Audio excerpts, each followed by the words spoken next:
Hello, good evening, everybody. You can communicate with me in the chat box. Good evening, everyone. Can you please tell me if my voice is loud and clear before we get started? Hello, people. Are you there? Yes. Okay, great. Thank you, Ahmed al-Sheikh. Hello, good evening. Good. Voice is good. Everyone's doing well today. How are you doing? How are you really doing tonight? Are you good? You're exhausted? Are you tired? How are you doing? Are you doing great? I'm doing fantastic. Not bad. Fine, good. Okay. That's great. Hello, good evening. Hello, everyone. Yes, I am very enthusiastic. Hope you are too. Okay, so before we start anything, can you tell me in the chat box, where are you right now? Where in the world are you? Are you in Egypt? Are you in Saudi Arabia? Are you in Turkey, Qatar, Bahrain? Where are you from? And where are you right now? Okay, I'm going to read the answers very quickly. Wow, Egypt, Saudi Arabia, Minya, nice, UAE, Kuwait, Alexandria. That's fantastic. Okay, Egyptian from Saudi. Okay, Egyptian from Saudi doesn't sound right, but you mean Egyptian in Saudi. Okay, Saudi Arabia, Dunya. Of course, that's Egypt. Kuwait. Oh, don't complain, Abu Hamza. You're from, okay, so you're in Riyadh right now. Okay. From Arabia. Arabia means Saudi Arabia. Okay. Okay, so people are Egyptian, but they're living like in other places in the world. That's good. Oh, okay. In Riyadh, that's nice. Okay, great. We can get started because it's 7 o'clock and I'm excited to tell you all about the conversation course and all about the great things that I have in store for you. So first, let me introduce myself, right? My name is Samar Sarky, and I have been teaching for the past 17 plus years, I think more than that. It's been ages. I worked in international companies in Dubai because I was born in Dubai and I received all of my education in Dubai. So after graduation, I worked in Dubai in international companies. And after that, I joined international universities, international schools in Egypt. I teach English in schools and universities, right? And some other subjects to the younger kids in school, like math and science and social studies, because as a class teacher, we teach everything. What else? I received my, my education, as I told you, in Dubai, but my teaching certificates come from here in Egypt and from Europe and from America. So yes, I'm a certified teacher. And what else would you like to know about me? Oh, I've got 2 kids, but they're not kids, they're monkeys, but don't tell them because parents know that we don't have children at home. We've got monkeys at home. So I've got 2 monkeys in my house, right? They're very young and they tend to jump around a lot, hence the monkey name. So now we are here because we all have ambitions, right? We are here because we have goals in life. We are, thank you so much, Suzanne. She says she's proud of me. I don't know, she's proud of me because I have 2 monkeys. I'm proud of all the mothers who have monkeys in their house. Okay, back again to what I was saying. We all have ambitions. We all have goals in life, right? So I want you in the chat box to tell me, what is your goal in life? Why do you want to learn English? What is your goal? I mean, do you want a better job? Do you want to immigrate? Do you want to, I don't know, get a promotion? You're planning for a scholarship? Want to do your PhD? What is your goal? Why do you want to learn English? Why do you want to improve your English language? You have to have an objective. You have to have a goal. Okay, so PhD scholarship. Okay, immigration. improving your communication skills. These are the answers people are telling me in the chat box. To be a super English instructor, inshallah, you will be one day. Okay, to improve your language, to get a better job because you love English. That's a nice goal. You enjoy. It's the most popular language in the world, and it's very essential if you want to have a better job. That's true. To be perfect. Okay. Again, immigration, lots and lots of people who want to immigrate, PhD scholarships, better education. Shaymet wants to be a translator, right? And she says she's in mishmish. So we're all in mishmish, right? Don't worry. We are all living in mishmish right now, and we want to get out of the mishmish into the real world. And that's why we're learning the language. Okay, to travel. That's very good. Immigration, linguistic instructor. Very good. Excellent. Excellent. I like it when people are communicating with me in the chat box. Great job, everybody. Okay. You're still an 8th grader. You're an IGC student and you want a scholarship. Wow. You're in the right place. You're in the right place.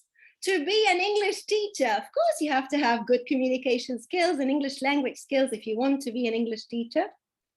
A master's degree. Wow, I encourage that. You love English and you want to be an instructor. Okay, so it's basically if you want to travel, I mean, to wrap up everything you said, it's basically travel or work or education, right? Travel, work, and education all require you to have good communication skills. You have to be able to communicate using the English language. Now, there you go. Ambition is the first step to success. You have to have ambition. And the second step is taking action. And this is you taking action tonight. This is you joining me tonight so that you can take action and you can pursue your goal in a more structured way, right? Okay, so if you're comfortable with your writing, but you have a problem with your speaking, then you are in the right place because people usually lack confidence and lack fluency when they want to communicate. So again, immigration, if you want a better job, if you want a promotion, if you're going for an interview, if you're taking the IELTS call, you know, the IELTS exam or the IGCSE exam or any type of exam, then or you want to travel for leisure, then yes, you do need the English language. So let me ask you another question. Again, communicate with me in the chat box. What is your problem exactly with English? I mean, what are you struggling with? Everybody is struggling with something, right? What are you struggling with? Is it vocabulary? Is it grammar? Is it being confident? Pauses. Thank you, Yusuf. Pauses. Generating ideas, conversation. Okay, be specific. You have to know what your weaknesses are. Cannot be something general. Listening and speaking fast. Why do you want to speak fast? Fluency is not speaking quickly. Okay, confidence, fluency, can't remember the words. Okay. Oh, you have a lot of ideas and you cannot deliver them. I'm going to talk about that tonight. Confident in writing, but not in speaking, vocabulary, mistakes, grammar, pronunciation. So many pronunciation and pauses and fluency. Okay.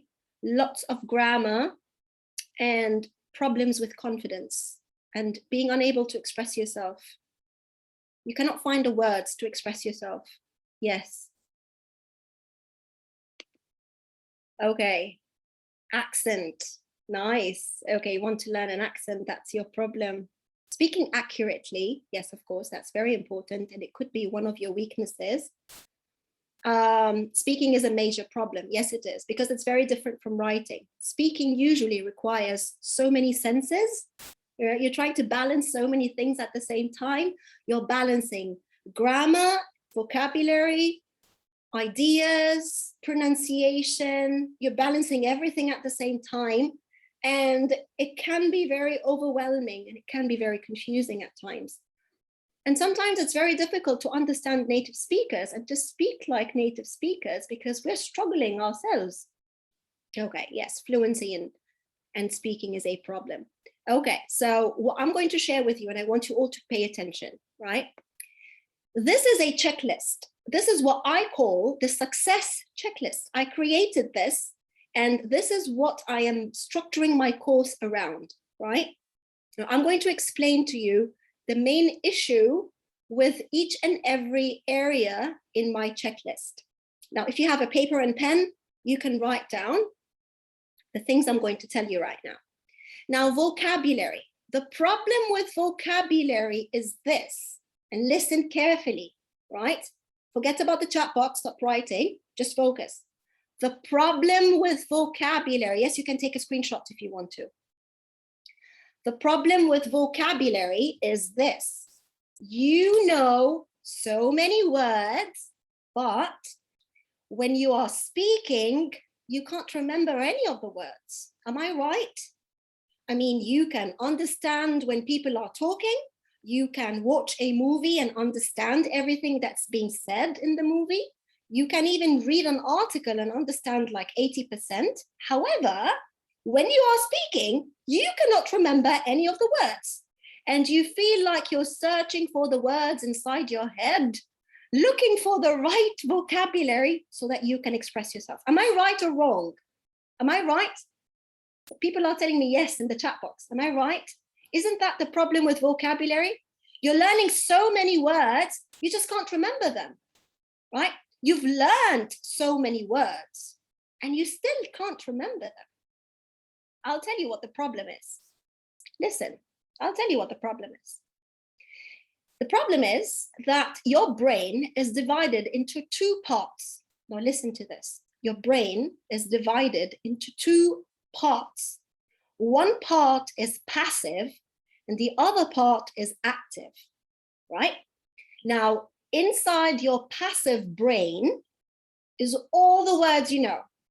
You've studied them in school, you've read them somewhere, you know, there are 1,000 words, for example, in your passive brain, right? And every time you're learning a new word, it gets stored in the passive brain, which is somewhere here in the back.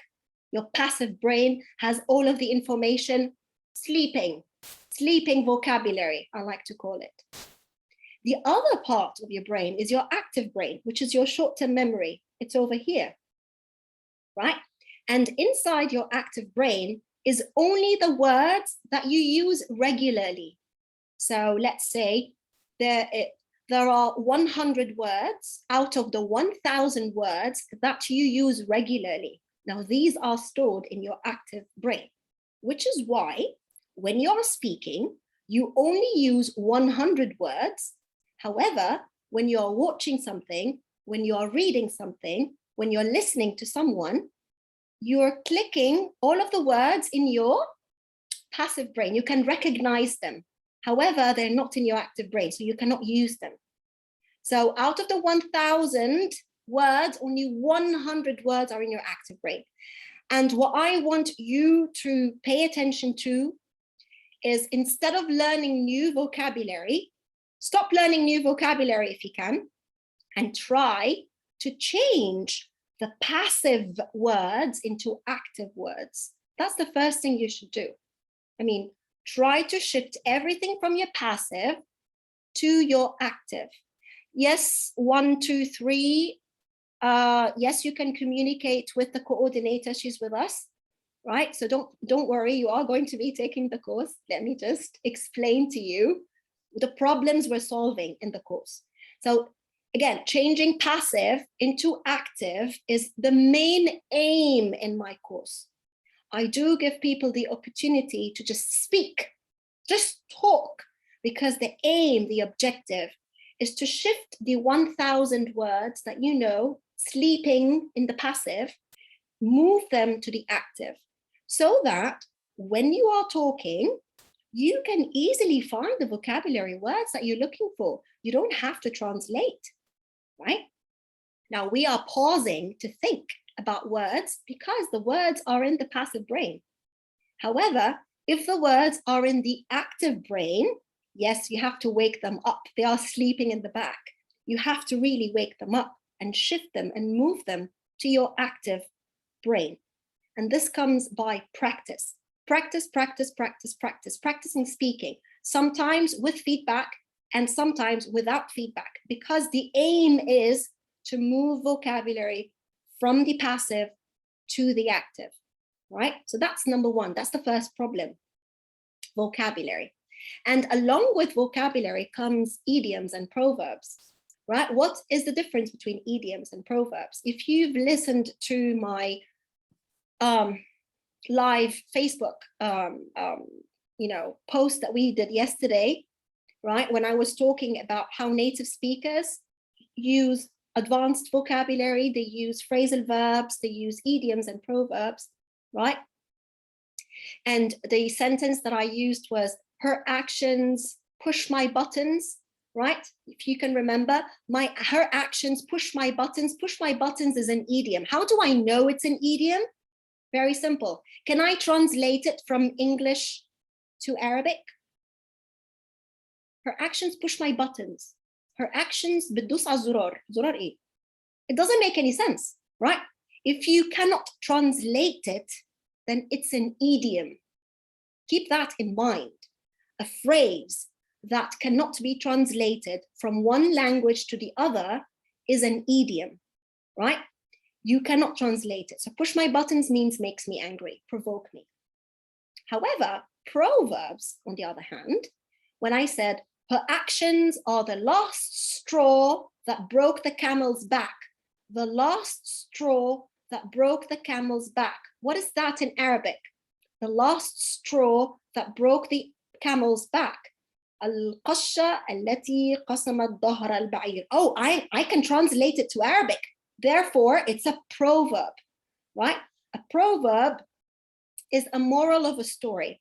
A story or something happened somewhere, and out of that story came a famous moral, the moral of the story. And that moral is then translated into different languages. And this is how we get proverbs. And by the way, that proverb is an Arabic proverb.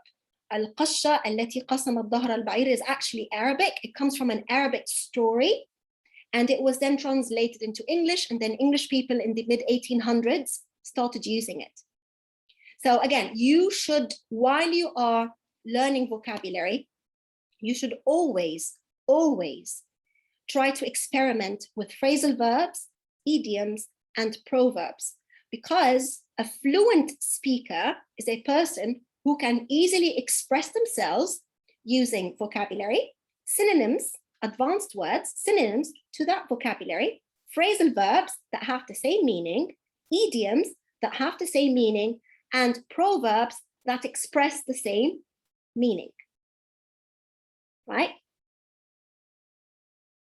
Okay, I will be talking about everything. Iyad, just hold it. Understand this first, because this is important. Now, the next thing that people struggle with, the next problem people struggle with is, I speak, but I am lost. People don't understand me. Well, people don't understand you because you're not structured. There is no beginning, middle, and ending when you are speaking. When you're trying to express your opinion, people don't really understand what you're talking about because you're not organized. You're not structured. And what we try to do is we try to force students and encourage them to use discourse markers for cohesion.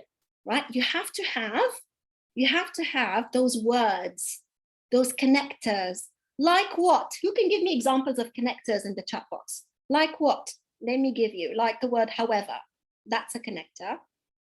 On the one hand, on the other hand, therefore, to begin with, very good. People started writing. In addition to that, yes. What else? Therefore. For instance, additionally, furthermore, unfortunately, nevertheless, very good. So you know them, but you're not using them. You know them, and you have to start using them, right? There are so many different kinds of discourse markers, and you have to use discourse markers. I'll tell you why. I'll tell you why discourse markers are very important. Listen to this analogy. Listen to this example. Imagine that you're driving on the streets of anywhere, Dubai or Cairo or anywhere in the world. You're driving and you don't know directions because there are no signs on the street that tell you U-turn, roundabout, take a right, wrong lane. These signs are not there on the street. Will you be able to drive? I mean, won't we have accidents? if we don't have those signs on the street, right, we will end up having accidents. So you wouldn't know like where to take a U-turn from, you wouldn't know where to take a right, where to take a left, because there are no signs on the street. You know those signs, those circles that give you directions? Imagine if they don't exist. We will have accidents, right? The same thing happens with speaking. If we don't have discourse markers are like signs, right? They are signs that tell the person who's listening to you, stop. I'm going to give you an example. Stop. I'm going to give you an opinion. Stop. I'm going to give you another example. Stop. I'm going to give you an opposing idea. Or stop. I'm going to go further and give you, another piece of information, right? Stop. This is the beginning. Stop. This is the middle. Stop. This is the end. All of these stop signs are what we call discourse markers. They mark your sentences. They mark your answers. So people wouldn't be confused. Okay, next one, we've got fillers. Why do we have fillers? Tell me, why do we have fillers? Why do we need fillers? Why are fillers important? Who is going to tell me the right answer? Fillers. Try to think. Fill. To fill something. What are we trying to fill? What are we trying to fill with fillers? Yes, we're trying to fill silence. No, I don't want you to give me examples. I want you to tell me, what are we trying to fill? We are trying to fill gaps, silence. So very good. Yes. When we are speaking, we have to think before we speak. And when we are thinking, we cannot remain quiet, because then the person who is listening to us will think that we stopped.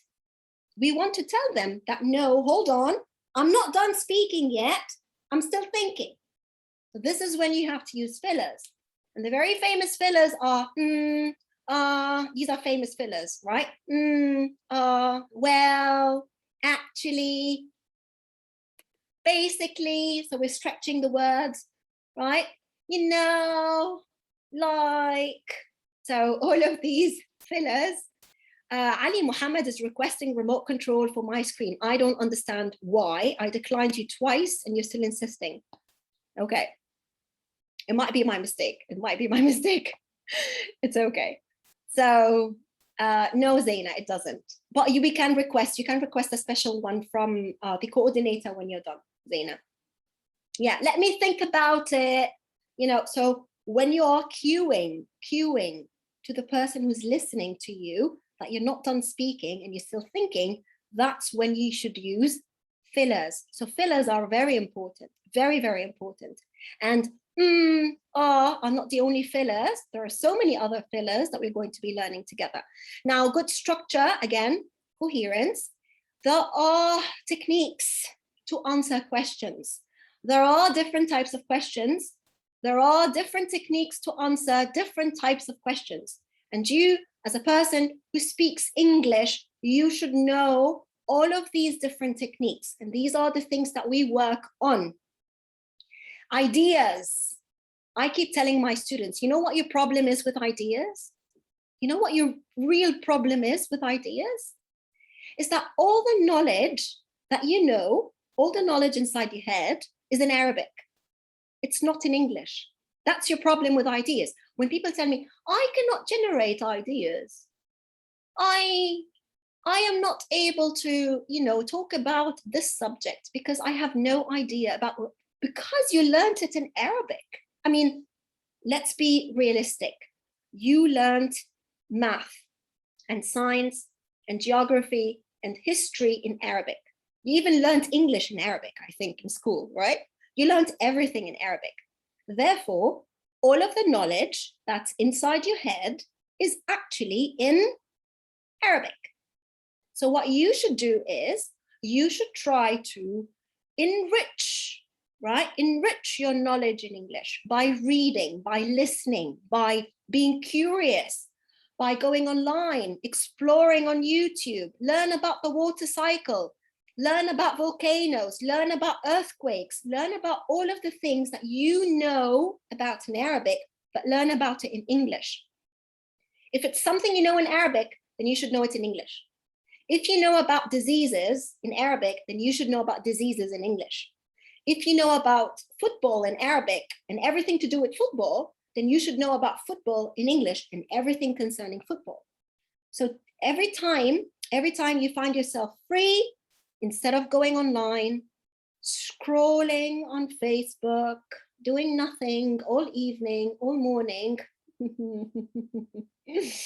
no, Facebook will waste your time. Instead, try to go on YouTube, write down in the search, in the search box on YouTube, a topic that you like.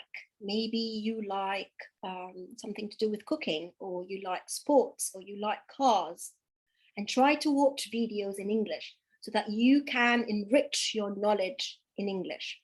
Spacecraft. Thank you so much, Ali. Yeah, you can learn about spacecrafts. Top Gear. Yes, of course. You can learn about all of these amazing things. Now, someone did say, what is the difference between cohesion and coherence? Okay, so cohesion comes from the word cohesive. Hussein, are you with me? Because you're the one who asked the question and I'm answering it right now. Okay. Now, cohesion comes from the word cohesive, to stick together, right? Cohesion means that all of your sentences stick together, right? So you're using those sticky markers, like the word however, therefore, in addition, you're sticking your ideas together so that you're fluent, right? You're not getting an idea from here, an idea from there. No, they're all stuck together to make something as one unit. Yes, thank you so much, Muhammad Mukhtar. Okay, coherence, right, comes from understanding. The meaning of coherence means understanding. So does the person listening to you understand what you're trying to say from the beginning till the end? Are you following a map? Is the person listening to you confused, or is it easy to follow you because you're going through the first thing, next, then last? So that's coherence, right? People can understand. Yes, of course. Now, grammar, again, is very important. If you want to be, if you want to have better, communication skills, then you have to learn to use grammar in a correct way. Now, I will tell you this. I've seen students with excellent grammatical skills, right? Excellent grammatical skills. Yes, Abdullah, conjunctions are a type of cohesive devices. Yes, of course it is. Very good, Abdullah. Okay, now, grammar. I've seen students who can do complex compound sentences and very advanced grammar, and the mistakes they make are basic grammar mistakes, like subject-verb agreement. That's basic grammar mistakes, because we teach subject-verb agreement to children in grade 2. Can you believe this? In grade 2? Grade 2 children learn about subject-verb agreement. So it really baffles me that older people, educated people, who can speak using excellent grammatical structures are still making mistakes with subject-verb agreement. You know what the problem is? You know what the problem is with grammar? Why do you keep making silly mistakes in grammar? Because you're not focused. When you are speaking, you're not focused. You're thinking about vocabulary. Grammar becomes bad. If you think about grammar, vocabulary becomes bad. If you're focusing on ideas, pronunciation is bad, right? So things are getting so confusing because you're trying to balance all of the things on the checklist at the same time, right? And it is not easy. However, if you try to be mindful, and I'm very famous for this word, the most common word you're going to be hearing coming out of my mouth throughout the course is the word be mindful. Be mindful, be focused, be mindful. When you are speaking, you have to be mindful. You have to be mindful of everything you're saying. You have to be able to balance everything that comes out of your mouth. Inside your head, you're thinking about vocabulary, you're thinking about idioms, you're thinking about fillers, structure, coherence, grammar, ideas, all of them at the same time. It is not difficult. If I can do it, you can do it. I'm an Egyptian. I'm not from America. I'm an Egyptian, right? If I am able to learn Arabic, and I did learn Arabic very recently when I came to Egypt, if I'm able to learn Arabic, and by the way, I'm very fluent in Arabic now, if I'm able to learn Arabic, and if I'm able to balance all of these things in Arabic, then you can do it in English, because English is easier than learning Arabic. Arabic is actually very difficult, very, very difficult. Now, the last thing is pronunciation. Your pronunciation of the common words should be clear and correct. And let me tell you this, most of my students come to the course thinking that their problem is accent. They make pronunciation mistakes, and when I give them the feedback, they say, because you're speaking with an accent. I'm like, no, it has nothing to do with accents. You are pronouncing the word aslan ghalat. No, there is a right way to pronounce words, and there is a wrong way to pronounce words. It's not about accent, right? You should be able to pronounce words in a clear and correct way, right? If you want to learn it with an accent, that's fantastic. However, you have to learn to pronounce words in a clear and correct way. So Yasmin is asking, how can I avoid that? Well, you have to learn them. You've got to learn the words. You've got to practice, practice, practice, repeat, repeat, repeat. And I do give extensive amount of practice to do with pronunciation. Yeah, we focus on pronunciation like 200%, right? Every day we've got something to do with pronunciation. Now, let me tell you exactly what in pronunciation I do focus on. So when it comes to pronunciation, fluency skills, these are the things you need, right? So you have to know the pronunciation of all of the vowel sounds, so individual sounds first, vowel sounds, long and short, diphthongs and triphthongs, so double sounds and triple sounds, minimal pairs, like the difference between pray and bray, these are minimal pairs, consonant sounds, which are divided into voiced and voiceless, and all of these different types of consonant sounds, plosive, affricate, fricative, nasal, approximants. I do teach my students all of these things.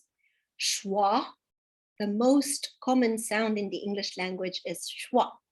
Remember when I said yesterday that a word that people make a mistake in, event, right? People say event, and it's wrong.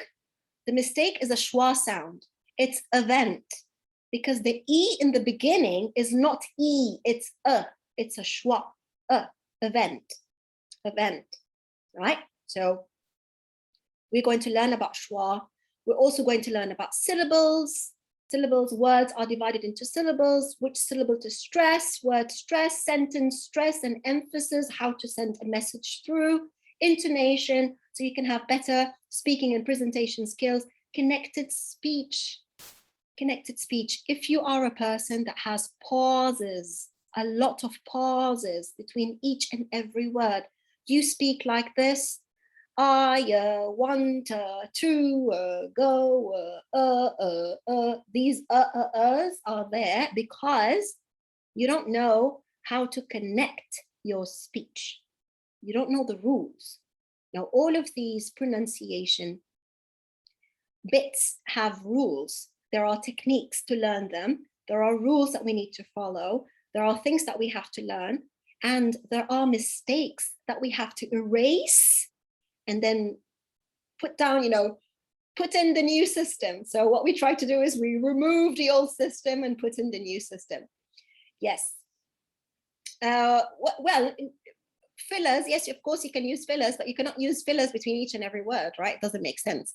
Now, mispronounced words, I'm going to be teaching you about common mispronounced words, and of course, word endings. Now, again, a mistake that people make is when they are trying to pronounce words ending with ed, words ending with s and es, they do make a mistake. Like when they say clothes instead of clothes, that's a word ending mistake, right? And I do teach you that. Now, of course, I do speak with a British accent. However, I do teach you both accents, British and American. So if you have an American accent, fine, I will be pronouncing the words in an American accent. If you want to learn the British accent, that's good, because I do pronounce words in the British accent too. So I do teach you both. And with practice, you're going to stop thinking in Arabic and you're going to start thinking in English. And I will be teaching you how to do that. Very simple trick. Now, again, we're going to study how to use idioms and proverbs. We're going to study about pause fillers, discourse markers, connectors, and sentence starters. We're going to talk about common speaking, grammar mistakes, because speaking, the grammar that's related to speaking is different from the grammar that we write. There are two types of grammar. There's the speaking grammar and there's writing grammar, right? The problem is people use writing grammar and speaking, which doesn't make sense, right? There is grammar related to speaking and there is grammar related to writing. Now, the speaking grammar cannot be used in writing. However, writing grammar can be used in speaking, but in very formal settings. Now, I do also discuss with you types of questions and how to answer them. Whether you are going for an IELTS exam or not, there are different types of questions, like opinion questions or compare and contrast questions, cause and effect questions. There are so many different types of questions. And I do teach you the different types of questions and how to answer them, because each one requires a very specific way of answering it. And I am including a session about interview questions, right? I will be sharing with you the 6 most common interview questions and how to answer them. And take it from me, because I come from a business background, right? I've been a manager for so many years. I've done so many interviews and I've gone to so many interviews. So I do have a lot of knowledge about interviews and interview question. So I'll be sharing that knowledge with you, so that when you are negotiating your salary, if you want a promotion, or if you're going for a new job, you will be asked these questions and you should know how to answer them so you can get the job you're looking for. Now, these are the topics that we focus on in the intermediate level, right? The first session, we're going to be talking about small talk. Small talk is very important. Every time you're speaking to a stranger, every time you're speaking to a person who's not a family member and who is not a friend, then you're using small talk. If you're not speaking to family or friends, then you're using this type of conversation, which is called small talk. We're also going to be discussing travel, different cultures, work and education, hometown and accommodation, clothes, fashion and shopping, hobbies, movies, books and music. We're going to describe people, personalities and relationships, marriage, divorce, and all of these amazing things to talk about. Health and sports, technology and social media and how they affected us in our lives. And of course, social issues, global issues, and pandemics. Again, all of these are the topics included in the course. Now, you have to stay till the end. Try not to leave, because I will be sending you the link of the exam, right? Because there will be an exam. There will be a placement test. It's a very simple placement test. However, you have to do it. So I would know in which level to place you. If you belong in the intermediate level, if you belong in a more beginner's level, or if you belong, in an advanced level. So you have to do the placement test. Now, these are the different activities that we do, again, to expose you to different ways of using the language. So we do lots of listening, lots of reading, role plays. We're going to be acting together. It's something I love very much, right? And students enjoy it very much. Debates, right? We're going to have peer discussions. So in breakout rooms, people are going to be having discussions or group discussions, and you're going to be presenting to me and I'll be giving you feedback. We're going to do lots of drilling activities and exercises that improve your pronunciation and fluency. And we're going to be doing movie discussions and book discussions. All right, now, Nagam, the deadline is Sunday. I'm coming to that. Okay, now the details of the course. The course is 5 weeks long. So it's not too long, it's not too short. It's the right amount, just the right amount. Trust me, It's the right amount of practice. And there are two choices. You can choose between the Sunday and Tuesday classes or the Monday and Wednesday classes. So I'll be meeting you 2 times a week, either on Sunday and Tuesday or on Monday and Wednesday. Now, the details of this, the timings is with the coordinator. The details of the timing is with the coordinator. So she is going to be receiving, your details, and then you can pick and choose which class, you want. So yes, of course, Ali, it's online. Of course, it's online. Okay. Now, these are, again, some content details about the course. You do have a weekly study plan that you have to study before the session. And inside the study plan, you will have vocabulary, grammar, idioms, general knowledge, latest update or news about something. And I do include sample questions and answers, right? Sample questions and answers, so that you can look at different questions and see how they are being answered, and then you can mimic those answers. We do have daily tasks and activities on the WhatsApp group. We do have weekly exams. We do have weekly voice notes. We do have daily voice notes. We do have examophones. So there will be some pre-class assignments to do with pronunciation. We do have 5 phone assignments, 5 phone assessments or assignments with feedback, right? So you do receive a call on email or button, I think, right? So you have 5 exams. And in those exams, after you're done with the exam, we do give you feedback about vocabulary, fluency, grammar, and pronunciation. You get extensive feedback. And we do, on a daily basis and on a weekly basis, we do have voice notes. So the weekly voice notes, there are 5 weekly voice notes, and you do get extensive feedback and customized study tips. So the examiner will tell you what to focus on and how to improve your language. All right. Now, our WhatsApp learning community, right? As you can see, these are screenshots from the WhatsApp, right? As you can see, students were interacting, right? We do give them feedback. They do have conversations together. We share jokes. We talk about social issues. So there is always some sort of speaking activity going on. And this is what our study plans look like. They are very structured. You're not going to be confused. You're not going to be lost, because I tell you and I guide you inside the study plan.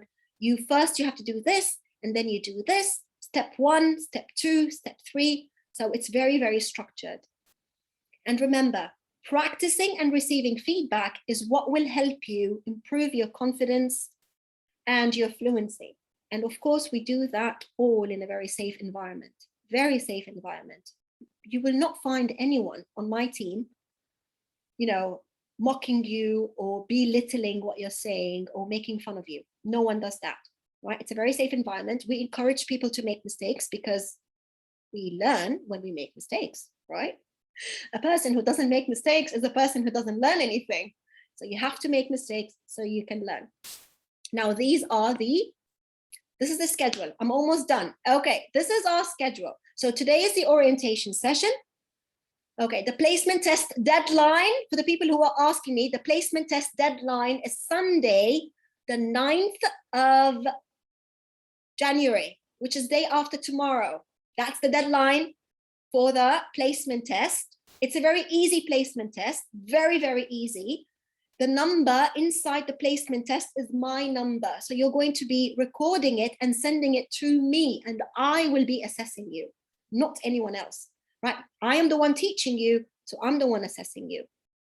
So the deadline for the placement test is on the 9th of January. The starting date is going to be from next week, right? So we're starting next week and we're ending on Saturday, 17th of Feb. So the last day is going to be the 17th of Feb, and the first day is going to be the beginning of next week. Now, if you want the placement test, please contact this number. This is the coordinator's number, right? Yeah, I know 14 is going to be a Friday. We're not starting a session on Friday. However, we're starting the week of, Friday 14th. right? How to take the test? Very good. Contact this number, the one you see on the screen. I'm going to copy it and write it in the chat box so that you can save it. Oh God, hold on. No, Musa, it's not mine. It's the coordinator's number. There you go. The number is in the chat box, right? This is the coordinator's number. You will send a text message. You will send a WhatsApp message to the number. She will give you the placement test. Look at the placement test.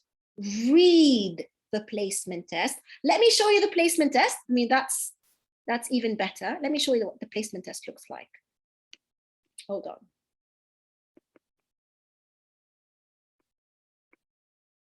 So hold on. Share, new share. There you go. So this is what the placement test looks like, right? It's very simple. You're going to read the questions, and then you're going to record a voice note that is minimum 2 minutes, maximum 6 minutes, answering these questions. That's it. Very simple, right? Contact the number. Please contact the number so you can receive. I don't want you to start reading the test right now. Contact the number so you can receive the placement test. I'm going to put the number again on the screen. Contact this number if you want to know when is the course timings, the price of the course, the discounts that we have, and to get the placement test. All of the information is with the coordinator. So please contact the coordinator. Now remember, the deadline is Sunday. Deadline is Sunday. When is the deadline? The deadline is Sunday, right? Sunday is the deadline because I have to have enough time to be able to put people in groups. And okay, price. Again, contact the coordinator. Contact the coordinator. See, for the price, the speaking test and reservation, please text the coordinator on this number via WhatsApp. So any information regarding the price, the placement test, reservation timings, booking, everything is with this number. Please contact the coordinator. And yes, the placement test is free. Placement test is free, don't worry. Placement test has no money, right? However, the feedback you will be getting from me is acceptance, or, you'll be getting one type of feedback. I'm not going to be giving you a score, and I'm not going to be telling you what your mistakes are. I'm just going to be receiving the placement test, and then the coordinator will be getting in touch with you to tell you your results. I will not be giving anybody results. So you're not going to be receiving scores or IELTS scores from me. I don't do that. However, I do want to make sure that the people who are joining the course are actually people in the intermediate level or the advanced level, because this is not a course for beginners. This is a course for people in the intermediate level or in the advanced level. Okay, so I am done. Did you all take a screenshot? Did everybody take a screenshot of the number? Okay, the coordinator is actually with us. Can you please write your number?